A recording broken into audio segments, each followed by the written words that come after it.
Jesus não te faz feliz. Foi isso que Pax, um influencer que é ex-cristão, falou recentemente. Mas será que isso é verdade? Vamos reagir ao vídeo dele pra gente descobrir. Jesus não te faz feliz, velho. Por que ele te faz feliz? Ele não aparece, ele não fala, ele não faz nada. Você sofre pra caramba, mas quando acontece uma coisa boa, você fala, foi ele. E me deixou feliz. Pô, assim é fácil, velho. Eu não faço absolutamente nada e quando alguma coisa dá certo, eu atribuo e agradeço a ele. E quando dá ruim, eu falo, obrigado, porque tá me dando uma prova pra eu ficar melhor. Ou seja, ele nunca perde, mano. A ideia, essa narrativa da igreja de, tipo, de alegria, de felicidade, na verdade é só um vazio gigantesco, mano. Porque você já nasceu devendo. Aí um cara morreu no seu lugar, que você nem pediu, mano. Eu não pedi pra ele morrer no meu lugar. Não, mas ele morreu no seu lugar, ele pagou o preço por você. Mano, eu tô com meu nome sujo, velho. Se você pagar minha conta lá, mano, e limpar meu nome no Serasa, eu vou falar, John, obrigado, mas eu não pedi, velho. Desculpa, mano.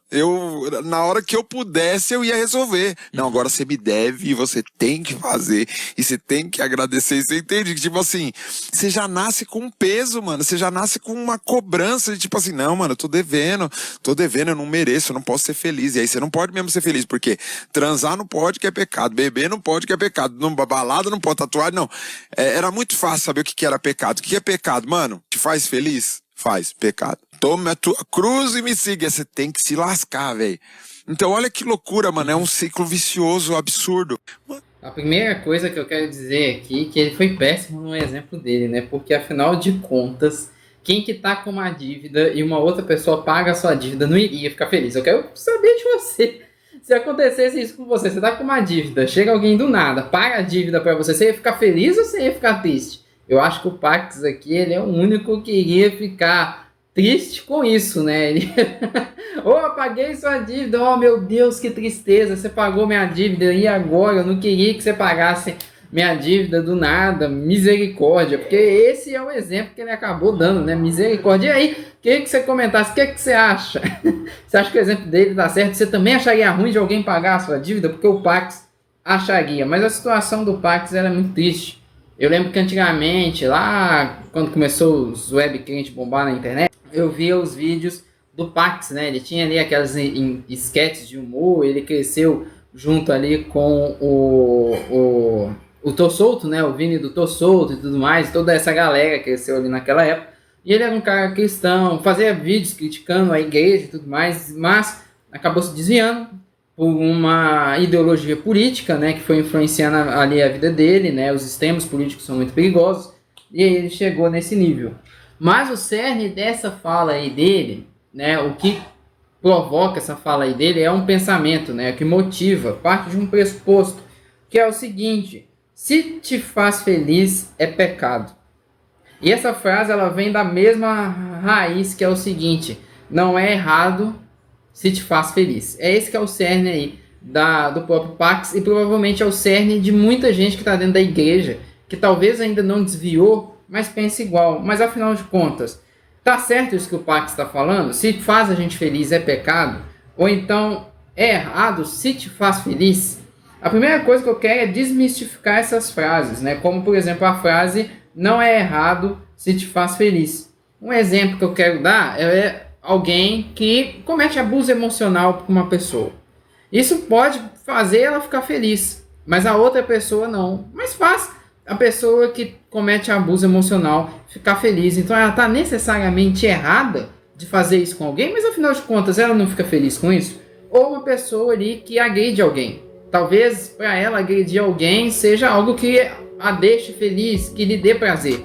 Essa pessoa estaria errada de agredir alguém? Ou até mesmo uma questão ali de assédio. Assediar alguém para determinada pessoa pode deixar ela feliz. Então ela estaria errada?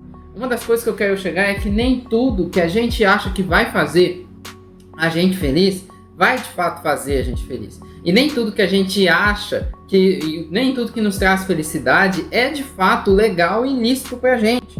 Porque muitas das vezes a gente tem uma visão de felicidade distorcida também.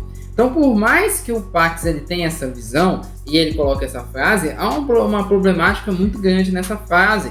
E não só isso, uma problemática muito grande de entender aquilo que a Bíblia diz sobre prazer e aquilo que o próprio Deus diz sobre prazer.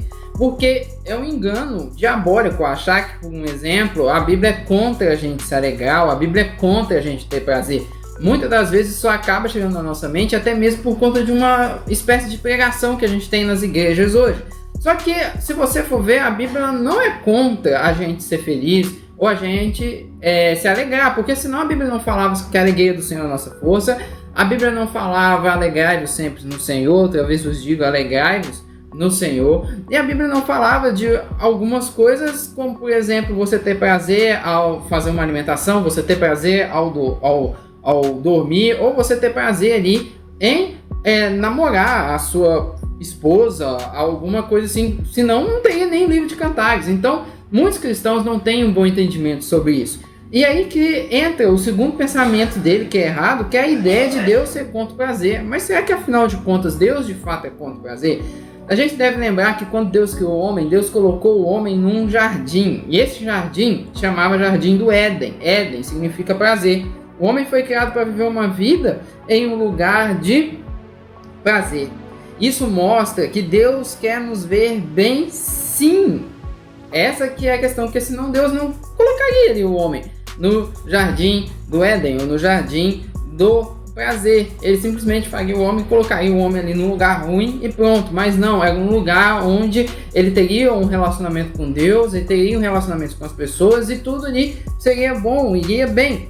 Mas uma das coisas que a gente precisa entender é, após ali a separação do homem de Deus com o pecado, o que se tornou primordial para Deus foi reconciliar o homem com ele, antes de necessariamente nos passar uma questão ali de felicidade. Mas a gente voltando para essa ideia de prazer e felicidade, eu preciso fazer você imaginar uma coisa, na verdade vai aparecer aí na tela. Imagina um lugar muito bonito, talvez uma praia ou talvez aí um campo, uma fazenda. Quando você vai para esses locais, você vai geralmente, você viaja para lá, você descansa, você acha muito bonito. Deus criou essas paisagens bonitas e quando a gente olha para ela nos dão prazer.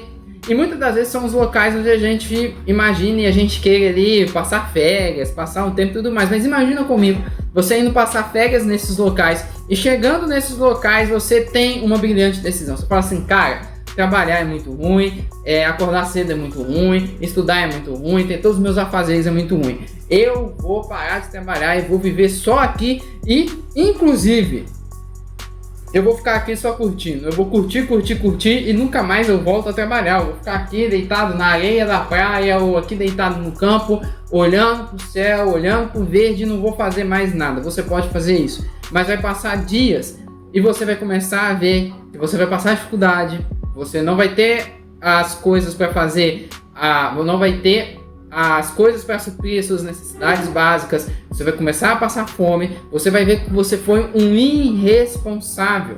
Parecia a melhor decisão do mundo, porque, cara, eu estou vivendo num lugar maravilhoso, estou vivendo num paraíso, mas você não entendeu que você também tem deveres para você fazer, para que esses deveres também tragam ali vida, para que você sobreviva, e aí você tomou ali uma decisão irresponsável.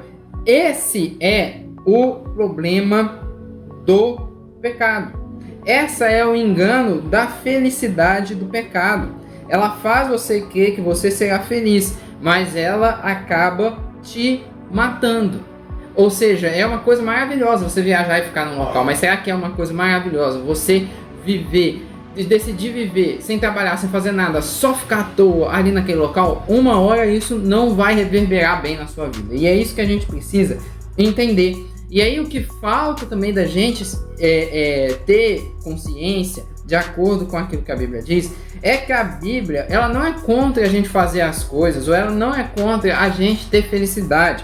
Mas a Bíblia ela é contra o exagero disso, ou a falta disso, que se considera pecado. Nós somos chamados para viver e fazer as coisas de seres humanos comuns. Deus não chamou a gente para ser, não nos chamou para virarmos ET, ou anjo, ou alguma coisa assim, mas ele nos chamou para viver a nossa humanidade de acordo com aquilo que ele sempre estabeleceu para ser como uma forma ali humana. Então a gente precisa entender que nós somos chamados para viver as coisas comuns, e muitas das vezes aquilo que a igreja, que a Bíblia acaba colocando como pecado, são coisas que são exagero dessas coisas comuns. Deixa eu explicar para você. descansar não é pecado. Não é pecado se descansar.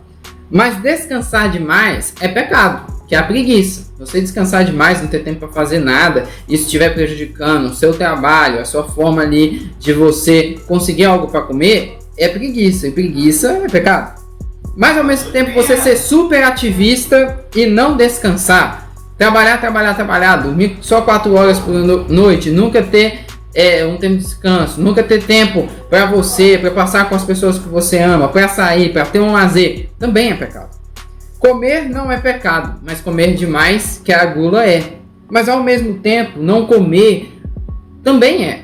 Aquela pessoa que muitas vezes olha e fala assim, não, eu preciso ter um determinado tipo ali de corpo, que para eu ficar bonito, para eu ficar bonita, por conta disso eu não vou comer, vou ter ali uma prática de vida ali, de ficar às vezes, de jejum forçado e não comer, e aí a pessoa vai pegando e vai, como que eu posso dizer, vai se prejudicando o seu corpo sem comer, também é pecado, né? O sexo também não é pecado, mas fora do casamento ele é, fora da aliança que ele colocou, que Deus colocou, ele é. Mas a pessoa também casar e não fazer também é pecado. Então uma das coisas que a gente precisa entender é que muitas das vezes a Bíblia não nos proíbe de fazer as coisas. Mas o que a Bíblia nos alerta é sobre os exageros que a gente coloca sobre as coisas, e não só os exageros, sobre as faltas que as próprias coisas que a gente faz, que a gente deixa de fazer as próprias coisas. Então, parece que falta isso, os cristãos entenderem isso nesse sentido. Os cristãos entenderem essa questão de acordo com aquilo que a Bíblia diz sobre prazer. Porque o prazer, sem regras, ele nos escraviza e ele causa dor. E uma das coisas que a gente precisa salientar é que geralmente quando a Bíblia ela nos fala que algo é errado, que algo não é legal, ela está certa, porque geralmente ela está falando para o nosso próprio bem. Um exemplo que a gente tem é a questão da pornografia. A Bíblia coloca a pornografia como pecado. E na época, você não tinha determinadas questões que provavam que você ver aquilo ou ver essas questões iria se te fazer mal. E hoje, a ciência já prova que a pornografia faz mal. Ou seja, uma coisa lá atrás que a Bíblia falava que fazia mal, hoje é provado por A mais B que realmente faz mal. Então, quando a Bíblia ela coloca algo, olha, não deve fazer isso, é porque ela, né, o Deus em sua sabedoria já sabe que isso faz mal pra gente e já sabe que a consequência disso faz mal pra gente também. É uma coisa que a gente precisa entender. Então, quando a Bíblia fala pra gente que alguma coisa faz mal, não é porque ela quer pegar e quer nos prender numa redoma e numa jaula, porque Deus não quer que você tenha prazer, é porque a Bíblia sabe. Se a gente exagerar no prazer, ele vai nos escravizar, vai nos causar dor e vai nos fazer mal.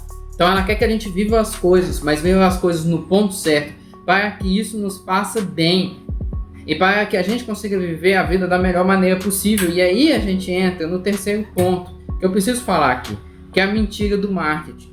Atualmente eu trabalho com marketing, né? Eu trabalho aí com marketing, presto serviço aí de marketing, e uma das coisas que eu costumo falar é que essa questão de você tem que ser feliz, essa frase, você tem que ser feliz, é uma mentira do marketing que começou a ser contada de uns tempos para cá. Por quê?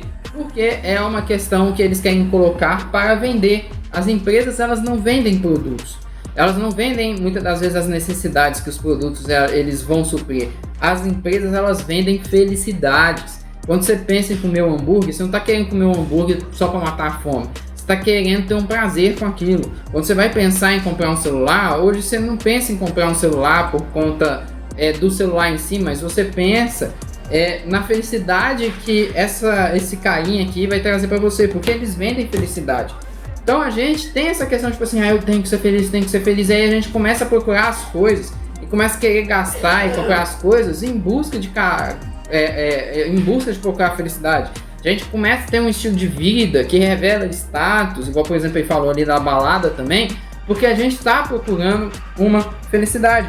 E aí no final das contas a gente acaba sendo infeliz, porque é sempre algo que a gente vai conquistar e nunca algo que a gente vai conseguir ter por ser grato por aquilo que a gente já vive. E as falsas igrejas, elas entram nesse negócio aí de vender também essa tal felicidade. É por isso que muitas das vezes os cristãos, eles estão nas igrejas, mas eles acabam tendo uma fé fraca, porque as igrejas, elas só acabam querendo satisfazer desejo humano e felicidade humana e não pregar aquilo que realmente tem que ser pregado. Mas eu quero te lembrar que Jesus nunca nos enganou. Jesus nunca falou com a gente que a vida nossa ia ser boa o tempo todo, que a gente ia ter felicidade o tempo todo, ou não só isso. Jesus, ele foi equilibrado. Jesus falou das bem-aventuranças. Bem-aventuranças, ou os bem-aventurados, significa aqueles que são mais que felizes. Ou seja, é uma pessoa que teve um relacionamento tão grande com Deus, que aquilo que ela sente transcende a felicidade. Aquilo que a gente acha que é felicidade, ela ultrapassa aquilo que é a felicidade. Mas Jesus também falou que no mundo vocês terão aflições, mas tem de bom ânimo, eu venci o mundo. Jesus falou que no mundo, enquanto a gente estivesse aqui, nós teríamos os dois, tanto dificuldade quanto momentos de bonança, tanto tristeza quanto momentos de felicidade. Ele nunca enganou a gente. Se a gente está enganado, é porque aqueles que estão pregando sobre Jesus estão nos enganando a gente, mas ele nunca nos enganou. Jesus falou dos dois. Jesus falou muito dos dois, mas em contrapartida, a Bíblia fala muito de alegria. Como eu falei também no início do vídeo, né? Alegrai-vos sempre no Senhor, outra vez vos digo, alegrai-vos. A alegria do Senhor é a nossa força, né? A Bíblia fala, mas na sua lei tem prazer e nela medita de dia e de noite. Então a Bíblia não é contra a gente se alegrar, não é contra a gente ter prazer, mas a Bíblia, ela quer nos fazer entender que enquanto a gente estiver aqui no mundo, a gente vai viver uma vida onde a gente vai passar por momentos ruins, onde a gente vai passar por momentos bons, onde a gente vai passar por momentos alegres, onde a gente vai passar por momentos tristes. Mas uma das coisas que a gente precisa salientar e entender é que, mesmo com isso tudo, mesmo a gente passando por isso tudo, a Bíblia ainda fala de alegria. A Bíblia ainda fala sobre felicidade. A Bíblia ainda fala sobre essa questão de prazer. Mas será que a gente entende? O problema é que a gente acaba entendendo que para ter prazer tem que ser a hora que eu quiser, do jeito que eu quiser, no momento que eu quiser, quando de fato eu quiser. E é a partir daí que o próprio Pax está partindo desse pressuposto. E aí traz uma quarta e última coisa preocupante, é a questão das igrejas não pregarem de fato o evangelho, é aquilo que Jesus falou, é aquilo que Jesus colocou. Porque por mais coisa que seja, o Pax está questionando coisas simples, que muitas das vezes você responde com poucos minutos, e que quem sabe do evangelho de fato não vai questionar isso, porque já tem a resposta ali na igreja. Então se a pessoa está questionando isso, é porque de fato ela não entendeu aquilo que é o evangelho, né? Como ele próprio estava, se acontece uma coisa boa na minha vida, então é Jesus, se não, é uma prova que está acontecendo. Ou seja, a pessoa não sabe nem discernir quando é Deus fazendo alguma coisa, quando não é Deus fazendo alguma coisa. E nem só isso, nem sabe discernir também quando é algo sobrenatural acontecendo, quando não é algo de fato sobrenatural ali acontecendo. Coisas básicas do cristianismo, a pessoa ela não sabe ali de fato, como que eu posso dizer, como discernir e corresponder.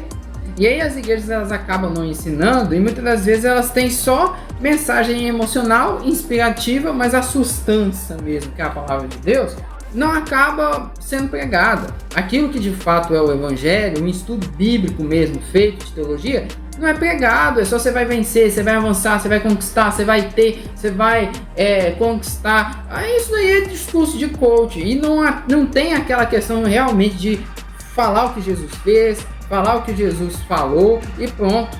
Não ensina o básico, e às vezes as igrejas têm medo de falar a verdade porque tem medo de perder membro. Só que quando isso acontece, é aí que ela perde membro mesmo, porque ela não ensina o evangelho, ela não ensina aquilo que de fato é o básico, e ela não ensina nem para as pessoas como ter uma perspectiva cristã do prazer. Tanto que as pessoas acabam achando que o crente ele é uma pessoa que nunca vai ter prazer na vida, o que é uma verdadeira mentira. que é uma verdadeira falácia do diabo para as pessoas saírem da igreja, achar que só fora da igreja elas têm prazer. Mas é aí que eu falo, quantas pessoas estavam no mundo e vieram para a igreja encontrar a verdadeira paz, encontrar a verdadeira alegria, pessoas que tinham um monte de problemas e vieram para a igreja e conseguiram vencer ou até mesmo lidar com esses problemas ao longo da vida. Quantas das vezes isso acabou também acontecendo? E aí isso não é levado em conta na equação. Jesus nos quer bem, mas a gente precisa entender que depois da queda do homem, ele morreu primariamente para trazer a reconciliação, a salvação. E se a pessoa ela quer se reconectar com Deus, é só através de Jesus, é só através ali da salvação de Jesus. E ele morreu para trazer primariamente essa reconciliação. E a felicidade disso vem através ali da consequência disso. Mas nós cristãos, será que a gente vai ter felicidade o tempo todo? Eu acho que isso cabe um outro vídeo maior aqui no nosso canal. E se você quer saber sobre isso, não deixa de se inscrever no nosso canal, não deixa de curtir, comentar, compartilhar esse vídeo. Uma outra coisa que eu quero falar com você também é que nós temos as nossas histórias em quadrinhos que vão estar aparecendo aí na nossa tela, que são utilizadas aí para falar do cristianismo, do amor de Jesus, de teologia e de coisa aí, de como viver a nossa vida através dela. Tem o Supermanos, que é a nossa história em quadrinhos, de super-heróis cristãos, e tem o Warrior também, que é a nossa história em quadrinhos, de uma personagem do mesmo universo de Supermanos, mas que descobre que consegue voltar no tempo. Ela decide voltar no tempo para ver um acontecimento. História sensacional, ótima para introduzir o evangelho aí para as pessoas. Não deixa de adquirir, não deixa de comprar. E entenda uma coisa, Jesus, ele nos quer bem, e a Bíblia tem ali uma visão muito interessante sobre a felicidade, porque ela deseja que nós sejamos felizes, mas ela não deseja que o prazer nos controle e nos traga dor. Reflita sobre isso, oremos pelo Pax. E aí eu quero perguntar o que você acha desse assunto. Não deixa de comentar aqui no nosso vídeo, e não deixa também de curtir, comentar e compartilhar e assistir outros vídeos que estão aqui aparecendo na nossa tela. Clica aí e a gente continua a nossa conversa.